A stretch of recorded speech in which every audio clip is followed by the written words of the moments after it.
Hi, I'm Bud Darr, President and CEO of the Cruise Lines International Association, and I'm here at Cruise 360 in Fort Lauderdale today, and I have the pleasure to be here with John Lovell, who's on the board of directors for Virgin Voyages and special advisor to the CEO. John, great to see you. How are you today? Great to see you again, Bud. I'm wonderful, and thanks for having me here, and really look forward to a great event here at 360. Well, us too. Yeah. You know, it's very important for us to maintain our connection with the travel trade. I know you've got a lot of experience, and I'll come back to that. But I was wondering, could you maybe just give an idea of how you got involved in the cruise business and how you ended up with Virgin Voyages? Absolutely. Been in the industry now 30 years. First 4 years were on the supplier side, working for a car rental company, and then ultimately ran a wholesaler, and then was recruited over by one of the founders of Vacation.com, Dick Canote. So that's really what got me in the distribution side of the equation as well as the cruise side. Spent 26 years at what was Vacation.com, became Travel Leaders, and then ultimately entered Nova, where I ran upwards of 9 different companies at one time under the Travel Leaders group name. But it was all about the distribution channel, and it's extremely important to us. We represented about 40% of the travel agency's distribution.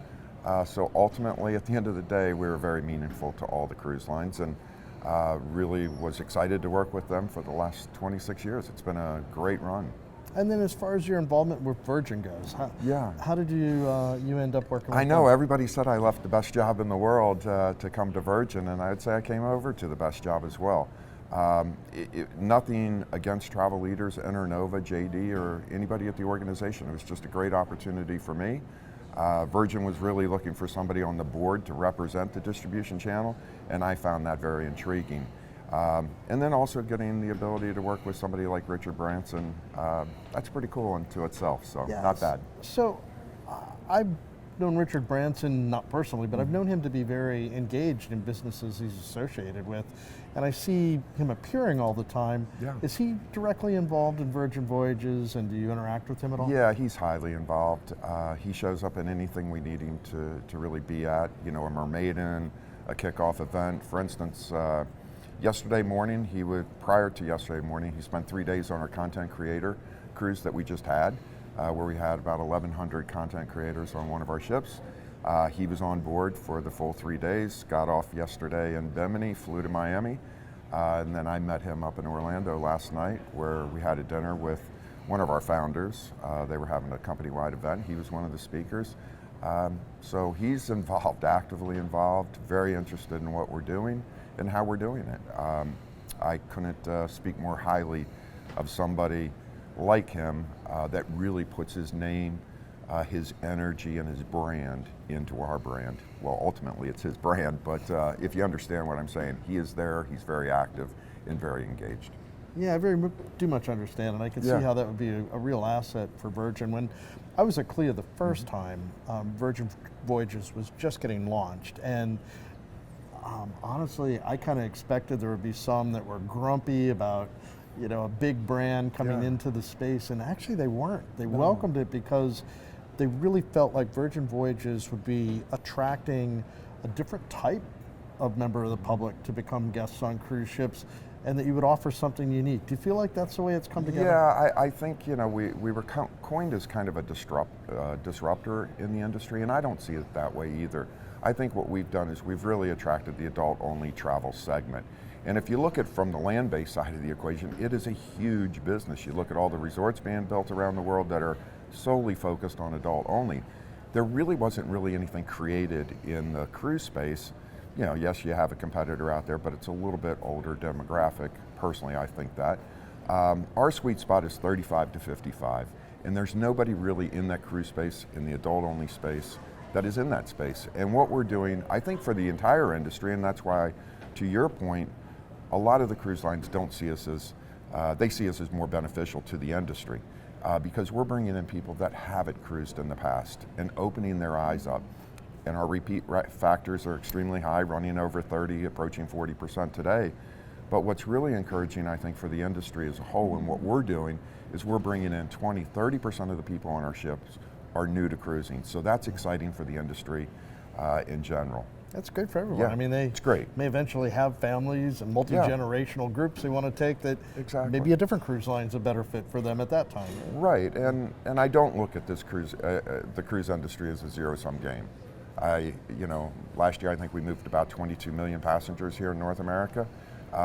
It's not one pie that we're all, trying to take from. We're all growing this pie. Last year it grew at 7.5%. There's room for everybody in this industry, and we have our place to play in that, and others have their place to play. Yeah, well, I think it's an incredibly exciting time to be in the industry, and It I is. don't say that just because I get paid to lead the association. I really believe that. And you said you left the best job in the world. I might have the best job in the world, but well, I think you do. to the eyes of the beholder, right? But it is an exciting time in the industry. Growth is strong, investment is strong, consumer sentiment is strong, the value gap is still significant. Can you talk a little bit about how important the travel trade is at connecting the needs of the public with the product offerings that are out there? Sure. It's a very confusing market, and I mean that in a good way. It's highly complex, and there's so many offerings that are out there in the industry. I think the advisor is well positioned for the future. There's a lot of talk about technology, AI, it's going to displace them. I don't see it that way. I think it's only going to make them much more engaged with their consumers. There's so much information that the consumers can have. They need somebody to really filter through that, so they're going to get the value out of their vacation dollar. So I think the agents that embrace AI the proper way will be able to even help their consumers a lot better moving forward, and really bring the value that cruising brings to their travel experience. I've thought of it that way for the travel advisor community as well, that I've had an inside glimpse at some of what's being deployed by the major IT providers, and I think those that embrace it are going to become much more efficient and much more effective as travel agents. It could really help their businesses if they embrace it earlier, right? Isn't Absolutely, yeah, absolutely. And I think later, we're talking on what's today, Wednesday? So far. So far, yeah. I mean, the days just, how they go. But today's Wednesday. Actually, our CEO was supposed to be here in the mall. He's actually in Vegas with Google Cloud at their kickoff event in front of 50,000 people, making the announcement with our Rovi product and our Project Ruby that's in conjunction with Google. And all of it's designed to bring more value to the distribution channel and to our people internally as well. So big announcements coming there on the technology front. But when you really look at what the industry is about, it's about people. And I don't think AI is going to displace people talking to people to get the best recommendation, the validation, and the confirmation when they buy something. I don't think that's ever going to be displaced. When it comes to your brand, Virgin Voyages, have you done anything unique to further cultivate the relationship with the travel trade? I know at times they feel nervous as the industry's evolved so quickly. Yeah, I think we're one of the few brands that has ever, from the day we launched to today, and this will carry on into the future, is we have a no NCF policy. We look at the advisor and say, if you sell it, the ticket price is this is what we're going to pay you commission on, plain and simple. It's for us to worry about, the port charges and the taxes and all that. That's fine. We think you add value to the equation. We don't take away from the ticket and then commission you on some net amount. That has been our ethos from day one, and it will continue. And that's one reason I'm very proud sitting on the board, because I bring the distribution perspective to the other board members, and it is a no, we're not talking about that. That is, it is sacrosanct in our business that the 16% for any agent that sells our product is going to get the 16% on the ticket price. So I was on another cruise line's ship on an inaugural recently, and they had very recently made an announcement they were changing direction on that to be where you're at. And it was a room full of travel agents I was with. I mean, it was incredibly well received. So I think that's very insightful. What you're doing. Welcome to the game. I mean, welcome to the party here. But I would say this: we found value in day one. Now they're seeing value in it. Welcome. We welcome that, because we think the distribution channel needs to remain healthy, and the way they remain healthy is to be paid an equitable wage on what they're doing for us. John, I'd like to ask you about Virgin Voyages going into Alaska. I've been spending a lot of time up there lately, and I think that your entry into the market is exciting, and I think the locals are really impressed at the way that you have approached the market there. How did you make that decision to deploy to Alaska? And in general, what drives decision making for where you're going to deploy ships, and specifically how you choose ports where you're going to call? Yeah, when we first launched, obviously we didn't launch during the best time during the pandemic. No business case is going to ever. Some rough luck on that. It was really there.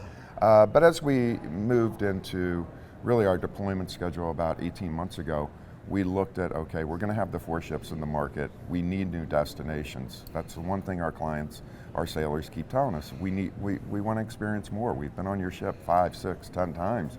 New destinations. So Alaska was obviously a home run for us. It's an easy decision. It's a great destination. It's beautiful, and people should go explore Alaska. So I'm very happy with the sales, the uptake we've seen in the Alaska market. But to answer your other question, how do we pick?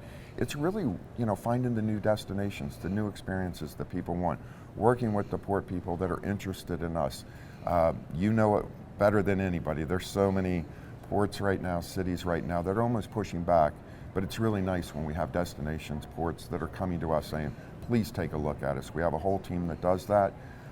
So we're always looking, always expanding, but it ultimately comes down to just giving people choice and better opportunities on their experience, on their cruise. Well, we've just launched our Cruise Port Compass program, and what you're saying really integrates quite well with what we plan to deliver through that content. Right. So as we look to merge what we're telling ports and destinations through third-party experts, really hope that we can connect that with the needs of the cruise lines and consultants. Well, and that's why we belong to an organization like CLIA, because the connection that you provide is invaluable to us. And I would say this, you guys do a great job, not only for your cruise line partners, but for the industry, the travel professional.